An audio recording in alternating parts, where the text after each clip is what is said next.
Perfect Harmony, and today I understand that, or it looks like my YouTube video is live and made public. I'm very sorry. Yesterday was my first day to do a show. Wasn't a great day for a lot of reasons. Had some technical issues, but you know what? You girls stuck by me, and I love it and appreciate it. So I just wanted to do not really a long one today. I'm still not allowed to read till Monday, but we'll see. So today I'm going to tell you, and I think I was a little discombobulated yesterday. I should probably tell you because this is the beginning of my channel, who I am, what I did, and how I arrived here.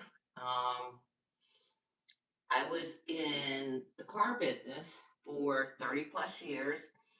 Got into it back in the 80s um, because I was a single mom with no paternal help, I should say.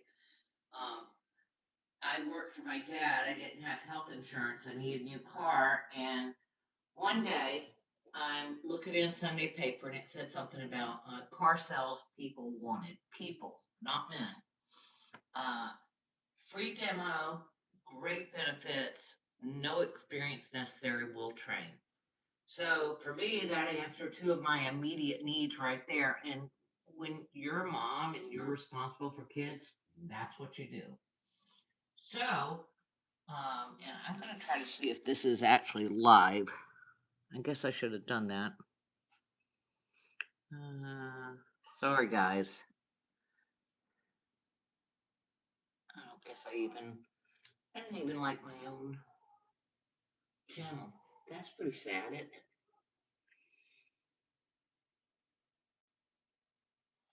Okay, it says I'm live. Okay. Nobody's chatted so far, so I guess I don't know if that's good or not good, but we'll see. But anyway, so I liked it. They put me with someone who they said was a great trainer, and he is the man that formed my career for me. His name was Bill Ripka. Unfortunately, he passed away a few years ago. But he taught me that selling cars is not just trying to make money and sell something to somebody. It's all about helping people, and if you help them, then it's going to be much better. Hold on a second. I'm going to try again here because I'm not getting any comments here. Don't know if I'm being seen or heard, which is not good. But we'll see. Okay, I see me, but I don't see. Hello? Anyone there? Hello? Join the conversation. Yep, I think it may be just B, but that's okay. I'll go back and look at the video and see what's going on, what's happening. But anyway, that was my career, was the car business. I did fall in love with it. They say when you love what you do, you don't work a day in your life. I can agree and disagree. I worked my butt off for 30 plus years with the same company. Uh, Never had a problem sleeping at night. And when I say that I can help with sales and marketing, I'm not saying it just because I'm coming back from a job where they told me how to do those things. The last 25 years that I worked for that company, I never made one penny salary. Everything I made was um, everything I did was telling me, I just learned how to do it. My owner used to say if there was a pay plan change, you figured out how to work it and you did it. Okay. So I guess I'm getting a lot of hi Georgina, thank you. First name I recognize. I appreciate that. I appreciate it. Um, so anyway, I did that for 30 plus years. In 2016, totally burned out. I said to my husband, that's it. I'm not working anymore. 70-hour a week. Just can't do it. Let's sell our house, move down south. And we did. We ended up Myrtle Beach.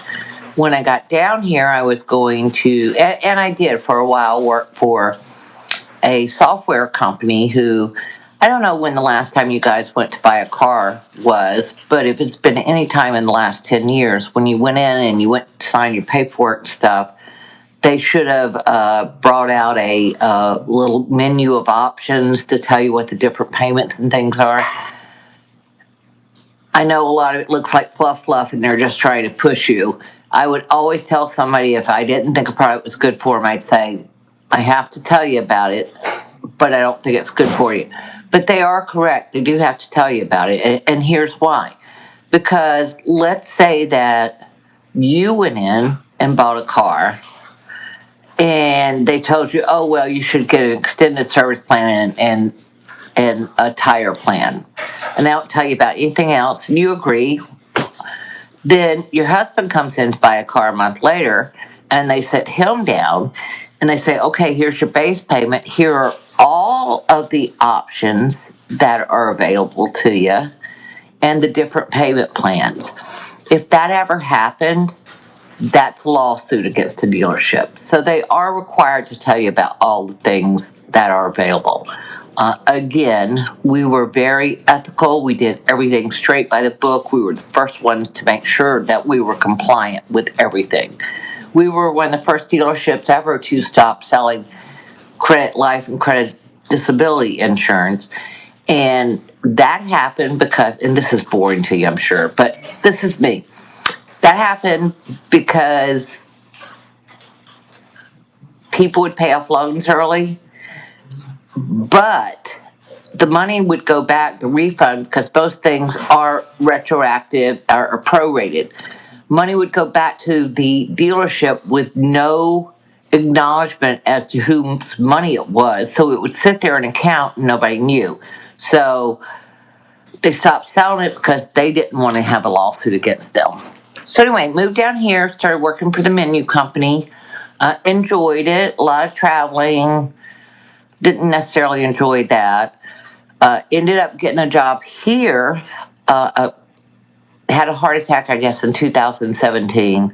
And the next spring, after rehab and all that stuff, got a job at a Toyota dealership around here as their sales training manager.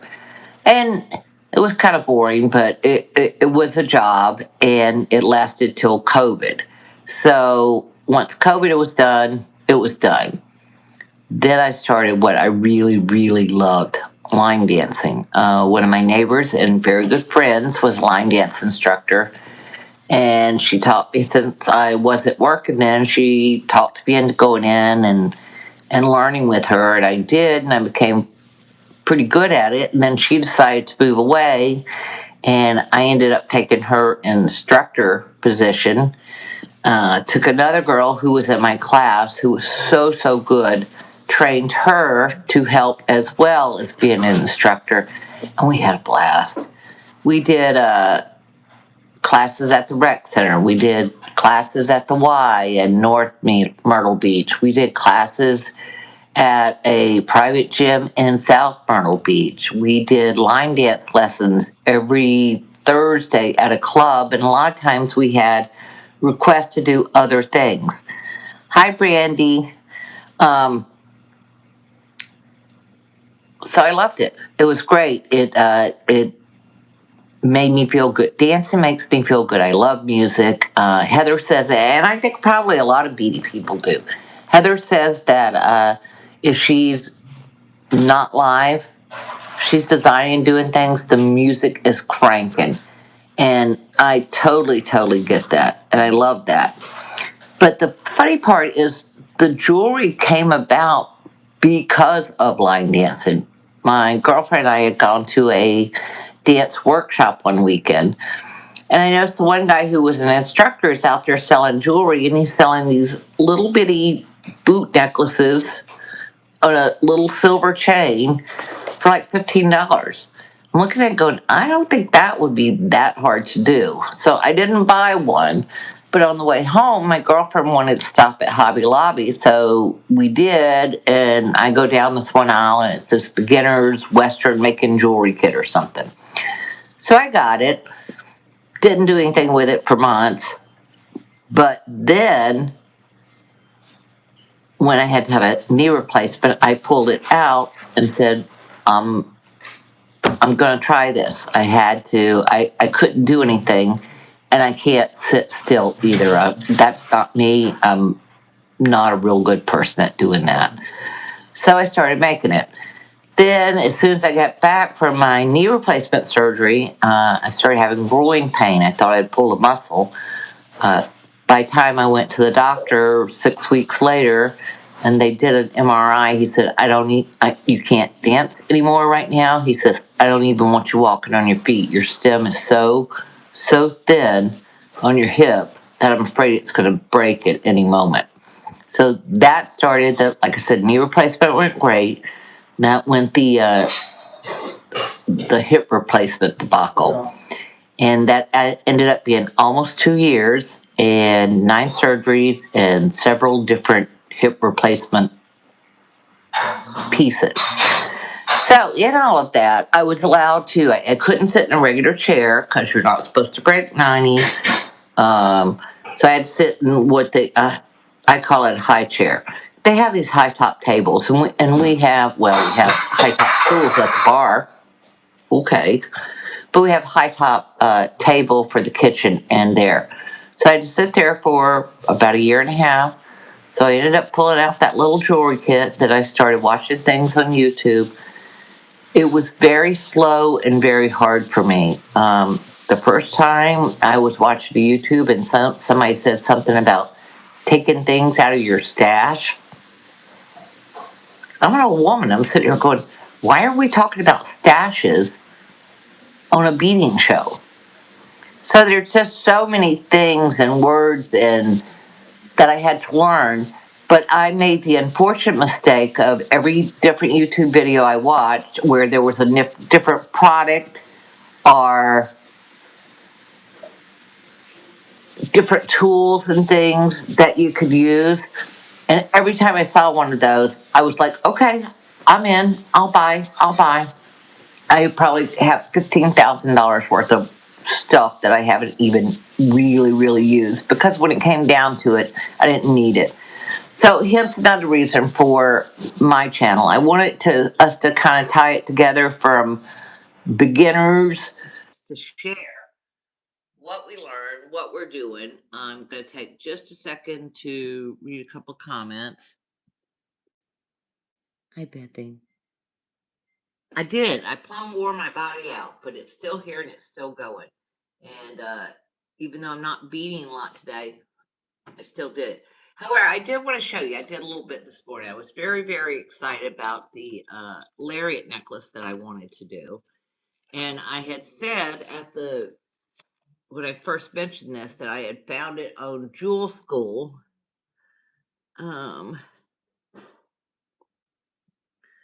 Get this off.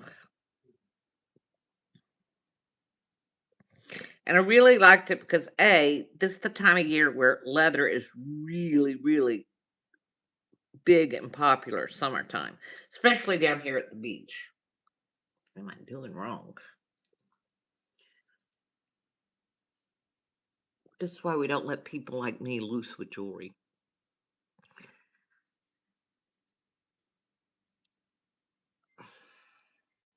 Okay. And I knew it worked because Rosanna taught me. Test it. All right. So the original thing that I had seen on Jewel School that I really loved was just a very simple necklace that I think her name is Susan had made for the other girl, the other pretty one with the curly hair. So anyway, what really appealed to me about this, I put a bail on this one, but I could have just used uh, wire wrap this in with just a connector. Other than that, my leather don't really need anything. But what you do with this one, you start by putting it around the back of your neck like this. Bring it up. You can put because it doesn't have to be done beforehand because there's room. So you could put your lariat in there, your focal wherever you want, and you can adjust this to wherever you want. Now, here's my thing, and I may actually go on tomorrow. We'll see. Um, what I was thinking is because this is so nice looking, it looks almost like a stacker, and it's beautiful like that. You could leave it like that, or you could do one where I was going to put. There's a blue lapis focal. I'm going to put on this one. This one, same thing. Could put it around. I'm going to.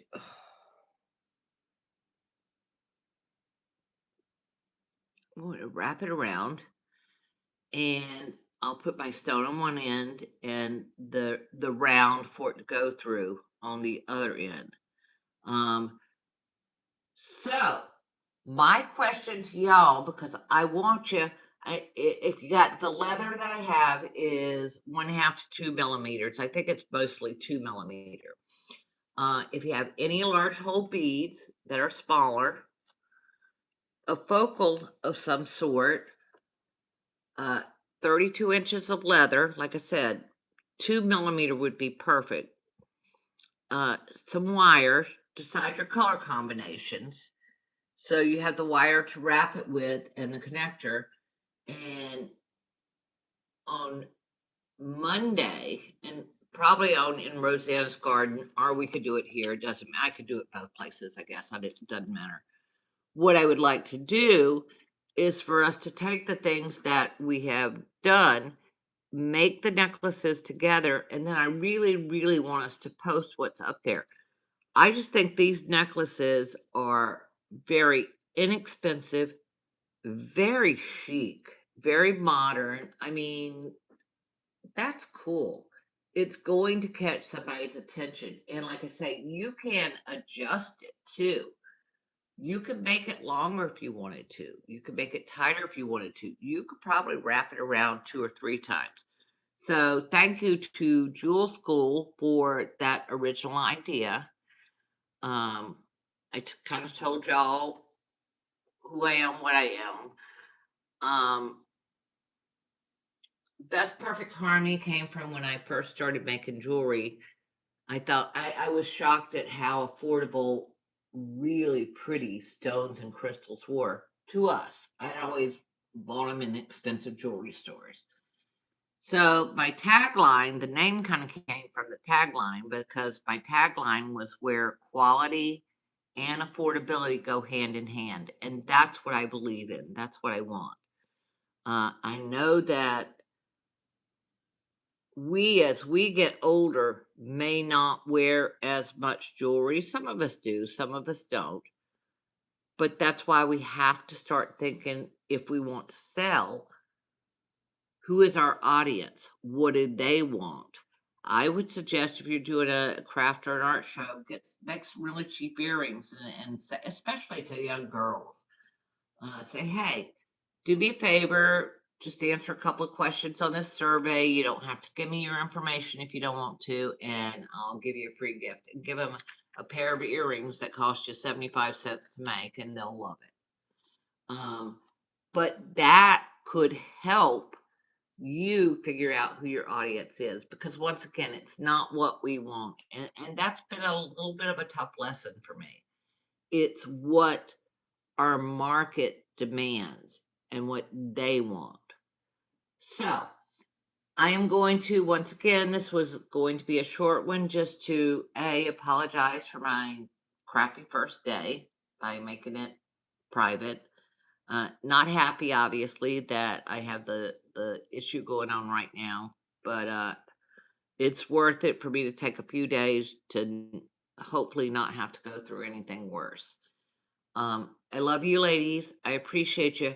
I really, really, really would love it if you ladies would give me suggestions. Uh, I don't call it constructive criticism. I call it constructive instruction. Criticism has a negative or connotation to it. Uh, Constructive information does not.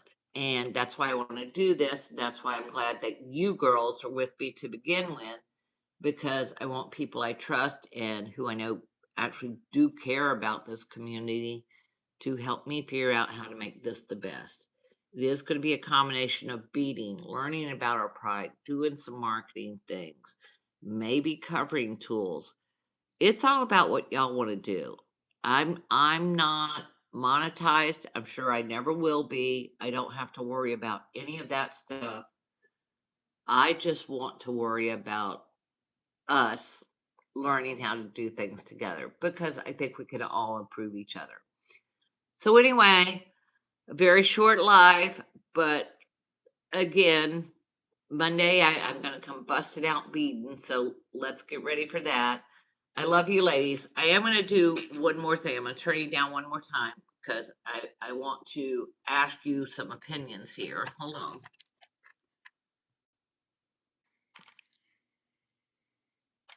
Okay. So this and I don't know what that shadow is. Oh,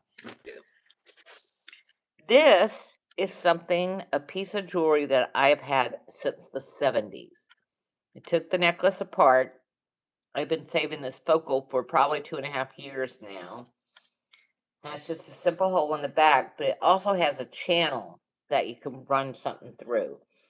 I'm thinking something really cool with this month's box could work for that, maybe with some leather.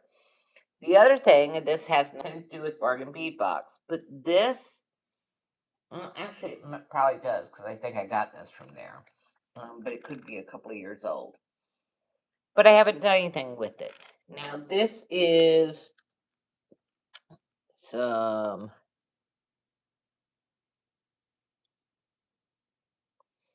azurite malachite. I think these beads are beautiful.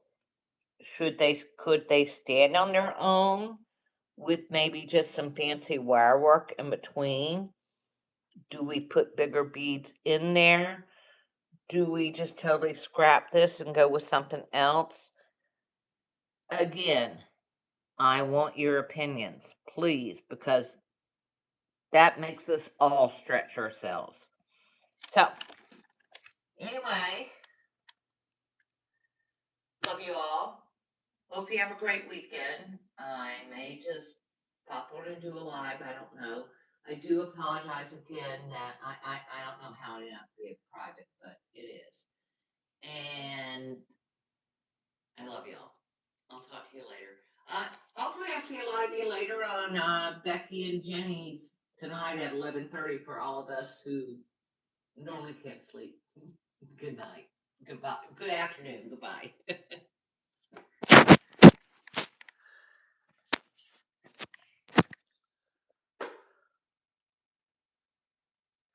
How do I do this? Oh, stop.